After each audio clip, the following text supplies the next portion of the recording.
Okay, Assalamualaikum. Alright. Okay, sebelum ni kita dah belajar apa itu pelaburan langsung asing, apakah jenis-jenis pelaburan yang dilakukan. So, hari ni kita nak tengok kenapa kita perlu membuat pelaburan langsung asing. Apakah kesan positif dan apakah pula kesan negatif daripada pelaburan langsung asing ini. Okay. Alright, so yang pertama sekali kita nak tengok pelaburan langsung asing, iaitu kesan positif. Okey, apakah kesan positif pelaburan langsung asing?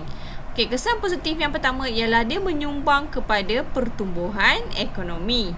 Okey, kenapa dia menyumbang kepada pertumbuhan ekonomi? Sebab bila berlakunya kemasukan pelabur-pelabur asing ni, diorang contohnya diorang membina syarikat kat sini, diorang turut membawa masuk teknologi yang canggih daripada negara diorang. So bila diorang membawa masuk teknologi yang canggih, so diorang dapat menghasilkan barang yang lebih berkualiti tinggi.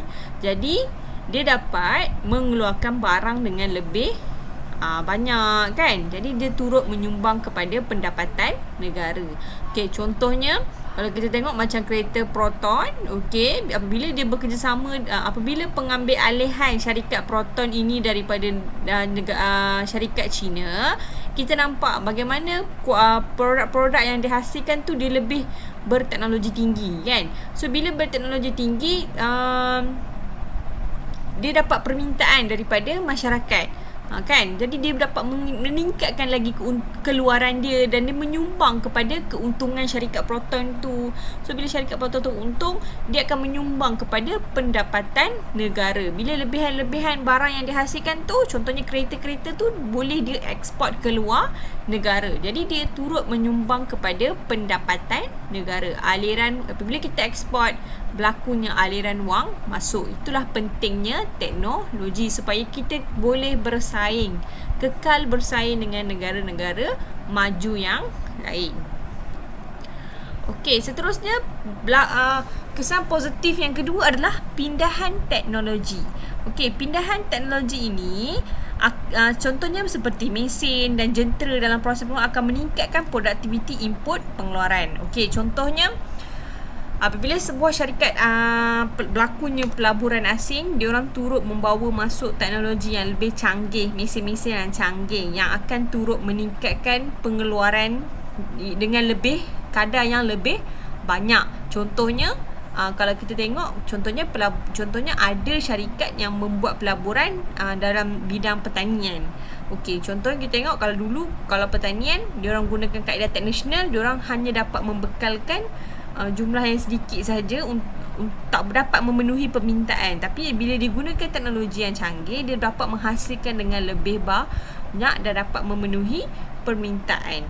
So yang ni dia boleh meningkatkan produktiviti, boleh mengeluarkan barang dengan banyak. Okey, itulah kelebihan pelaburan langsung asing ni. Diorang turut membawa masuk teknologi yang canggih ke dalam negara kita.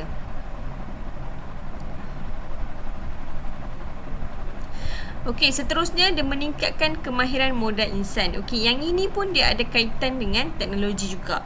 Sebab apabila kita cakap meningkatkan kemahiran modal insan, maknanya buruh. Kita dapat melahirkan buruh yang lebih berkemahiran tinggi. Buruh yang berkemahiran sebab kita dapat belajar bagaimana menguruskan teknologi-teknologi yang canggih. Jadi kita boleh menghasilkan barang tu dengan sendiri, tak perlu lagi nak bergantung dengan firma asing. Contohnya apabila syarikat Proton dia bekerjasama dengan mempunyai pengambil alihan daripada syarikat China, jadi dia mengajar kita bagaimana menghasilkan kereta yang hybrid, bagaimana menghasilkan kereta yang berteknologi tinggi. Jadi pekerja-pekerja tempatan akan lebih mempunyai kemahiran yang lebih. Jadi dia boleh membawa kemahiran tu, kita boleh menghasilkan kereta kita sendiri. Mungkin pekerja-pekerja ni bila diorang pergi dekat bidang pergi kepada syarikat lain, diorang boleh menyumbangkan balik kemahiran diorang dalam penghasilan kereta.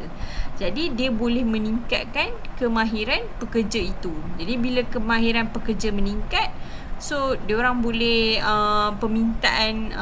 diorang boleh menyumbang kepada penghasilan barang yang lebih berkualiti. Okey, seterusnya meningkatkan modal pelaburan. Okey, bila firma asing ni dia masuk tu dia menyuntik modal. Dia menyuntik modal ke dalam negara. Contohnya usaha sama. Usaha sama dia bagi modal untuk kita membangunkan membangunkan sesebuah teknologi ke kan. Jadi suntikan modal ni sangat penting untuk kita sebab tanpa ada duit kita tak boleh nak keluarkan barang. Okay, so bila firma asing ni dia bawa masuk, dia memberi modal, okay, jadi kita boleh mengeluarkan lebih banyak barang sebab kita mendapat sumbangan. Contohnya bila kita dapat kesumbangan lah, dia lebih pada pelaburan. Okay, bila kita dapat duit tu, kita boleh buat research, kita boleh meningkatkan kualiti produk yang kita hasilkan kan. So bila kita mempunyai modal lebihan ni, kita boleh buat research, kita boleh keluarkan barang yang berinovasi, kita boleh keluarkan barang yang berteknologi kan. Jadi modal ni memberi kesan positif lah kepada pengeluaran barang kita. Jadi barang kita pun mendapat permintaan. Okey, so barang kita pun kalau kita ekspor ke luar negara, boleh jual dekat negara, boleh berdaya saing dengan negara-negara yang maju. Okey, seterusnya kesan negatif pelaburan langsung asing.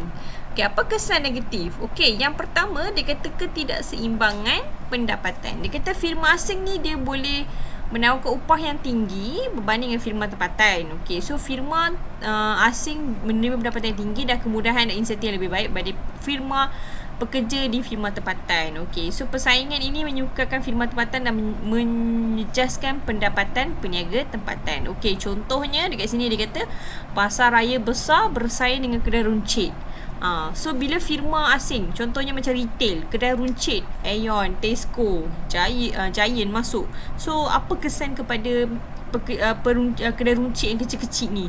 Terjejas tak? Okey, memang akan terjejas sebab Aeon, Tesco ni diorang membeli barang dengan banyak dan diorang mempunyai kos satu unit tu sangat rendah, sebab tu diorang boleh jual harga yang lebih murah berbanding dengan kedai runcit. Okey, jadi tak boleh bersaing. Kedai runcit ni memang tak boleh bersaing dengan Tesco, Aeon dan sebagainya. Jadi dia menyebabkan firma industri pekerja orang kata apa? Industri tempatan kita ni terjejas. Jadi mengakibatkan peniaga tempatan tu tak setutup kedai ke kan, dia menjejaskan yang tu pula on the other side dia kesan negatif pula kepada firma tempatan sebab tak boleh bersaing dengan firma yang lebih kukuh lebih kukuh perniagaan dia. Dia menjual barang dengan barang yang pelbagai dengan harga yang lagi murah. Okey, alright.